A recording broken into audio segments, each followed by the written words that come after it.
کریم اما بعد فاعوذ باللہ من الشیطان الرجیم بسم اللہ الرحمن الرحیم۔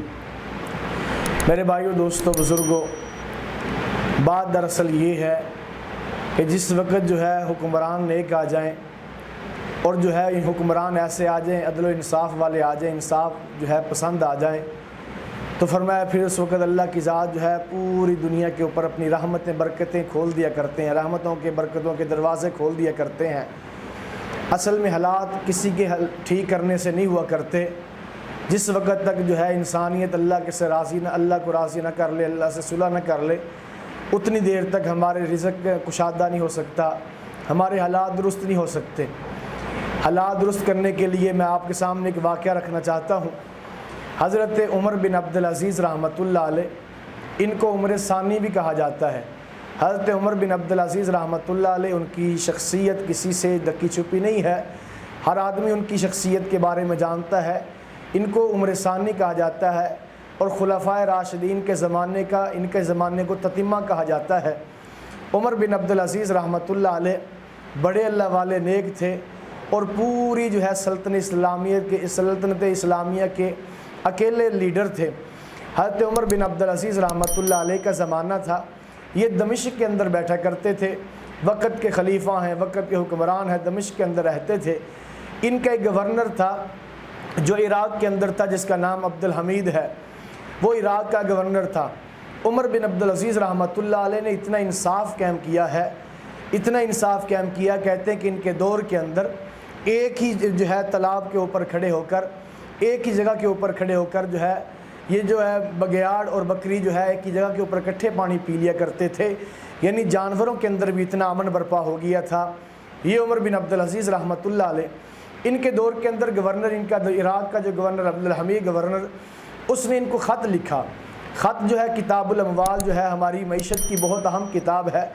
وہ کتاب کے اندر 4 خط موجود ہیں۔ عراق کے اس گورنر نے جس کا نام عبدالحمید، اس نے خط لکھا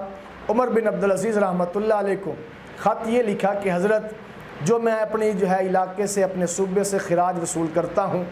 جو ٹیکس وصول کرتا ہوں، جو ان سے عشر وغیرہ جو چیزیں ان سے وصول کرتا ہوں، وہ فرمایا کہ میرے پاس اتنا جمع ہو گیا، میں نے فقیروں کو دے دیا، غریبوں کو دے دیا، اس کے باوجود بھی وہ مال میرے پاس کافی حد تک جمع پڑا ہے، اس مال کا کیا کروں؟ کیا وہ مال پیچھے مرکز کو بھیج دوں؟ عمر بن عبدالعزیز رحمۃ اللہ علیہ نے خط پڑھا۔ خط پڑھنے کے بعد اس کا جواب لکھا، فرمایا کہ نہیں، اس طرح کریں، اگر مال آپ کے پاس زیادہ بچ گیا ہے، غرباء کو تقسیم کرنے کے بعد، مسکینوں کو تقسیم کرنے کے بعد پھر بھی آپ کے پاس زائد مال بچا ہوا ہے، آپ اپنے صوبے کے اندر اعلان کروا دیں۔ اعلان یہ کروائیں کہ وہ آدمی جن کے اوپر قرضہ ہے، مقروض آدمی ہے، اور وہ قرضہ ادا کرنے کی پوزیشن کے اندر نہیں ہے، ان لوگوں کا قرضہ بیت المال سے ادا کر دیں، حکومت اپنی طرف سے بیت المال سے ان کا قرضہ ادا کر دیں۔ آگے سے خط عمر بن عبدالعزیز کا جب عراق کے گورنر کو پہنچا، اس نے خط پڑھا، تو خط پڑھنے کے بعد اس نے پھر نیچے دوسرا خط لکھا۔ اس نے کہا، حضرت، یہ میں اپنے صوبے کے اندر اعلان کر چکا ہوں، مال تب بھی بڑھ گیا ہے، یعنی میں تمام صوبے کے مقروضوں کے قرضے بھی ادا کر چکا ہوں، اس کے باوجود بھی مال میرے پاس وافر مقدار کے اندر موجود ہے۔ عمر بن عبدالعزیز رحمۃ اللہ علیہ کے پاس جب یہ دوسرا خط پہنچا، انہوں نے پھر خط کا جواب یہ لکھا، انہوں نے کہا، اس طرح کریں، آپ اپنے صوبے کے اندر اعلان کروائیں کہ وہ شادی شدہ، وہ لڑکے اور لڑکیاں جو شادی کی عمر کو پہنچ چکے ہیں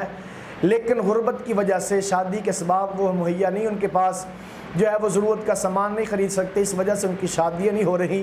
تو فرمایا ان لڑکے اور لڑکیوں کی شادیاں کروا دو اور ان کے اوپر جو خرچہ ہوگا وہ خرچہ بیت المال سے ادا کر دو۔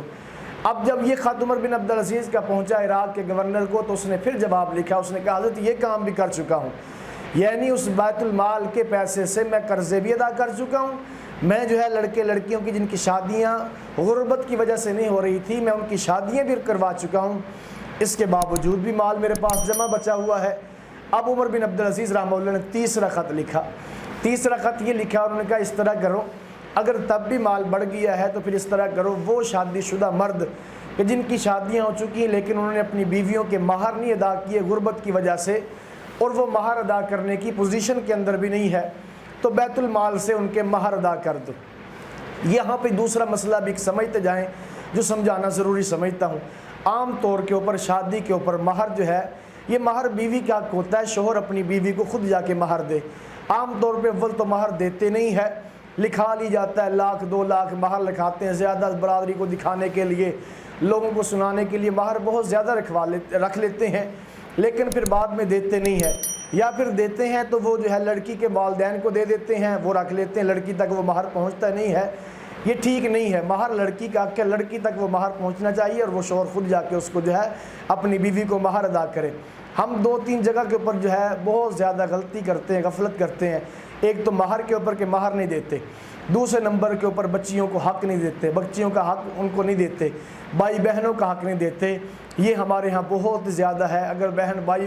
بھائی جو ہے اپنی بہن کو حق دیتا بھی ہے، وہ یہ جملے کہہ کے دیتا ہے، اگر تو نے میرے ساتھ تعلق رکھنا ہے باقی عمر تو ٹھیک ہے، لے جائے، جو ہے پھر مجھے دے جا اپنی زمین، اگر نے میرے ساتھ تعلق ختم کرنا ہے تو ٹھیک ہے، اپنا حصہ لے جا۔ یہ غلط بات ہے، ایسے نہیں۔ جس طرح بھائی اپنے حق لیتے ہیں، اپنی زمین لیتے ہیں وراثت کے اندر، تو اسی طرح بہنوں کا بھی حق ہے کہ وہ بھی اپنا حق لے سکتی ہیں، تو اس کے اوپر ہمیں ناراض نہیں ہونا چاہیے۔ تو خیر عمر بن عبدالعزیز رحمۃ اللہ علیہ نے یہ خط لکھا، ان کا اس طرح کرو وہ شادی شدہ افراد کے جن کی شادیاں ہو گئی ہیں لیکن غربت کی وجہ سے وہ مہر ادا کرنے کی پوزیشن میں نہیں ہے،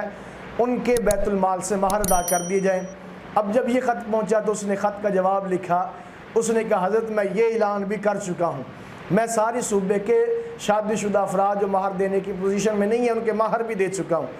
اب چوتھا خط لکھا عمر بن عبدالعزیز رحمۃ اللہ علیہ نے، انہوں نے کہا اس طرح کرو وہ زمینیں جو بنجر زمینیں ہیں، زمینیں کاشت نہیں ہو رہی، وہ زمینیں جو ہیں ان کو زمینوں کو جو ہے ہموار کیا جائے، ان زمینوں کو ٹھیکے کے اوپر دیا جائے، اور ان لوگوں کو جو ہے قرضے کے طور پہ بیت المال سے قرض حسنہ دیا جائے، تاکہ وہ لوگ جو ہے قرضہ لے کر ان زمینوں کو آباد کر سکیں، اس زمینوں کے اندر کھیتی اگا سکیں، ان زمینوں کے اوپر ہل چلا سکیں، محنت کر سکیں، بیج ڈال سکیں۔ تو فرمایا بیج ڈالنے کے لیے، ہل چلانے کے لیے جو اوپر محنت ہوگی،